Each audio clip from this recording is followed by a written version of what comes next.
Hello everyone, I'm Halim, and I will present our study on establishing sustainable water security based on SDG framework, a case study of the 2019 Metro Manila water crisis.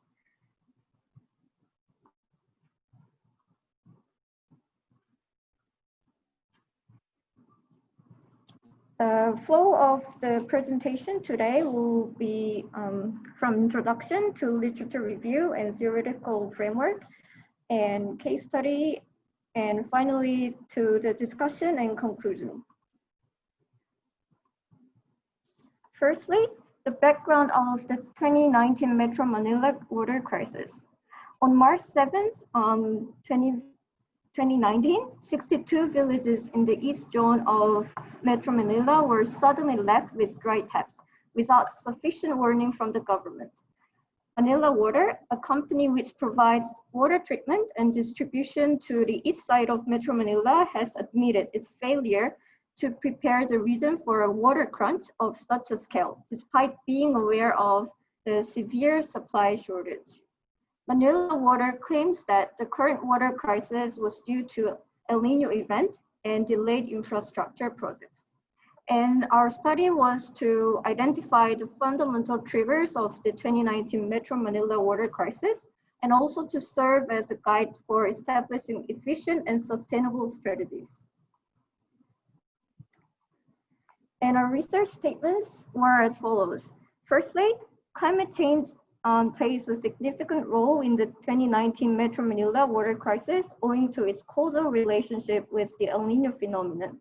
Also, we wanted to check if Metro Manila's water-related strategies to solve the water shortage issue will be more effective if proactive and participatory approaches are adopted. We'll move on to the literature review and theoretical framework of the study.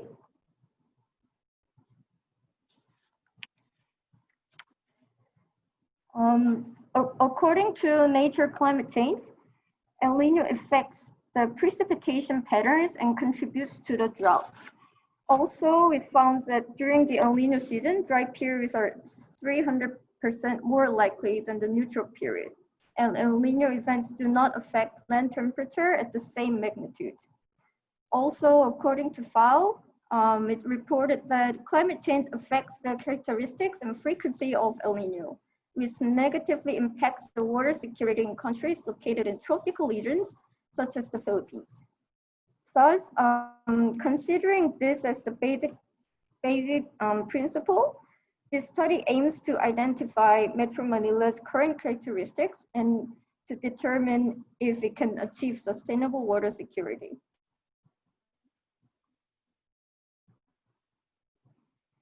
Our study's theoretical framework is based on the United Nations Sustainable Development Goals, which is called SDGs. The UN Sustainable Development Goals were adopted by the UN General Assembly in 2015 based on the agreement of 193 countries to achieve 17 goals by 2030. The framework incorporates economic, social, and environmental aspects for sustainable development to ensure that no one will be left behind. This study was conducted with a qualitative approach based on the UN SDGs through an SDG interlinkages analysis, which will be shown in the next part.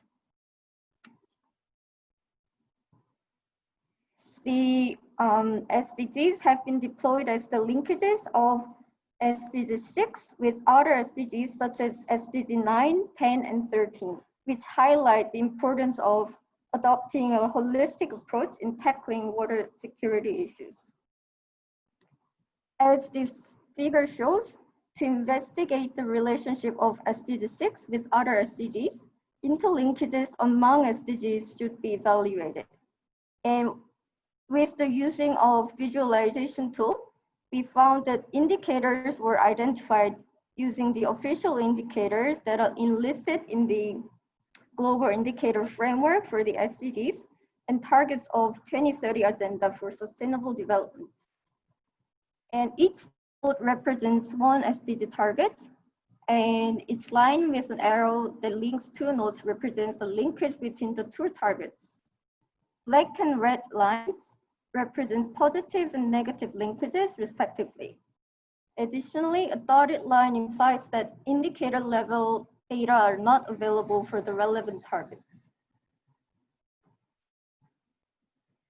As shown in this table, several targets of SDG 6 are related to those of SDG 9, 10, and 13.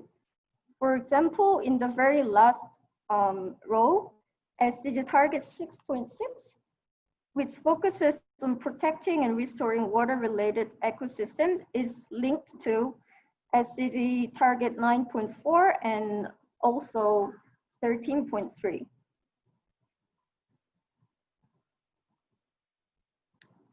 Now we'll move on to the case study of Metro Manila in the perspective of environment, infrastructure, social condition. As we already have heard a lot, climate change increases the frequency and duration of the El Niño phenomenon. So mitigation of climate change is a vital long-term strategy for achieving sustainable water security. In this regard, the Philippine government must contribute to SDG 13, especially by tackling on SDG indicator 13.2.1, which is to integrate climate change measures into national policies, strategies, and planning. And based on the environmental factor, our rationale was, firstly, if severe water stress did not occur evenly throughout the areas within the range of the El Niño phenomenon. Our rationale two was, with proper preparation, El Niño events do not necessarily lead to severe cases of water stress. Our last rationale was, internal factors may have had a larger role in the calamity.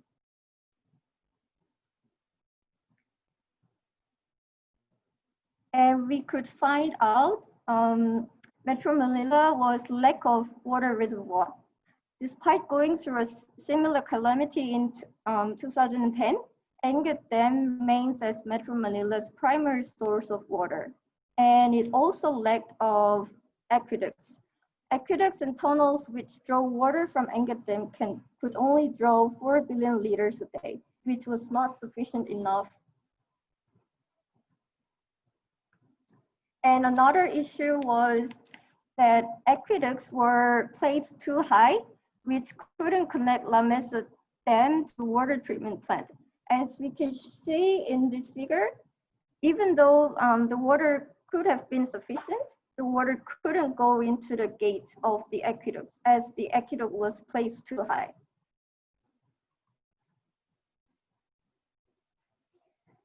And we also found out Metro Manila currently relies on one major water source with inefficient water delivery systems and frequent project delays. This destabilizes water accessibility and threatens equitable supply to their consumers. So with goal 9, especially target 9.1, which focuses on developing resilient infrastructure, Metro Manila needs to diversify its water source and execute carefully planned projects to increase its efficiency and accessibility in the long run. And from the social condition factors perspective, as we can see in the graph, due to the high population growth of the Philippines and Metro Manila, the demand for the water source was always higher than the supply. And there's no explicit mention of tackling global population growth as a means of resolving the most critical problems of our time. But in Metro Manila's case, reduced inequalities, which is presented in SDG 10, can be instrumental in optimizing population and securing water security. So from the social condition perspective, Metro Manila needs to boost economic activity outside capital region to control the rapid population growth in Metro Manila. In this regard, target 10.4 can be related, which represents that fiscal, wage, and social protection policies must be adopted to achieve greater equality among regions. Also, Metro Manila should offer economic support to the bottom income stratum to ensure an acceptable level of variation in access to clean water. So with target 10.1, which represents the growth in income and on expenditure per capita, for the bottom 40% of the population must surpass the national average growth rate. So we could find out these Metro Manila's cases can be also related to SDG 10.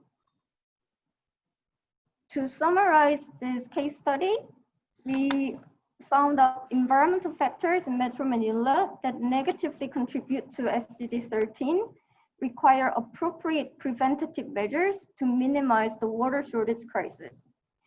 As the infrastructure factors also contribute to SDG 9, the lack of aqueducts and design inefficiencies that were placed too high in the major dams of Metro Manila should be overcome with more careful planning.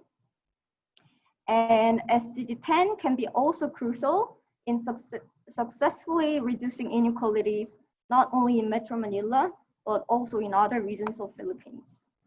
So we concluded that a holistic approach that interconnects the three related SDGs, which focuses on environment, infrastructure, social condition into SDG 6, would contribute towards developing institutional mechanisms of Metro Manila.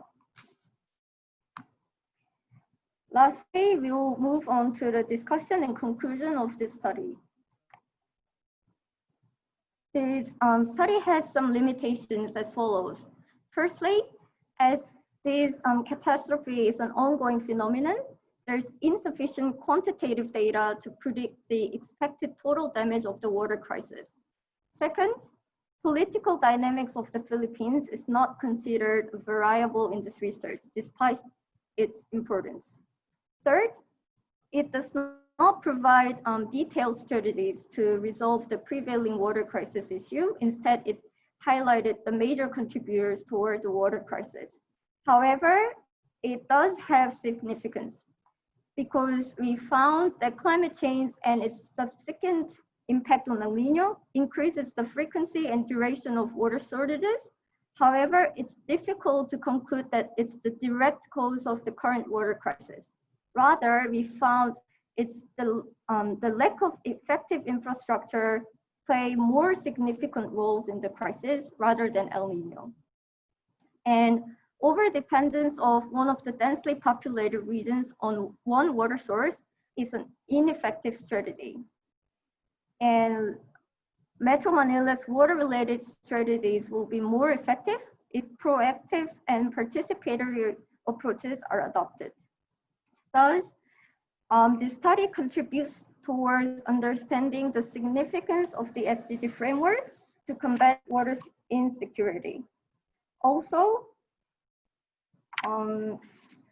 as there were not many studies which dealt on Metro Manila's cases, this study will be one of the first to explore water sustainability in relation to the SDGs by specifically finding correlations between SDG 6 and the other SDG targets. Lastly, to conclude, we found that climate change will continue to negatively impact natural cycles, which is obvious. And the frequency and duration of water shortages will continue to increase.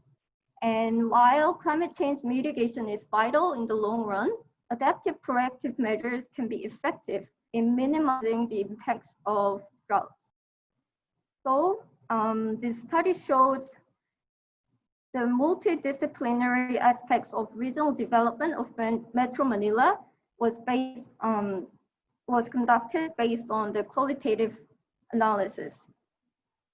And future research should not only focus on the outcome of water security, infrastructure, and economic and environmental conditions in Metro Manila, but it should also assess the overall outcome of the regional development cases in the Philippines. Lastly, to avoid any generalizations, it's also essential to understand how this study can be replicated and applied in other cities of the Philippines or in other countries. Thank you so much for listening, and if you have any questions, please let me know.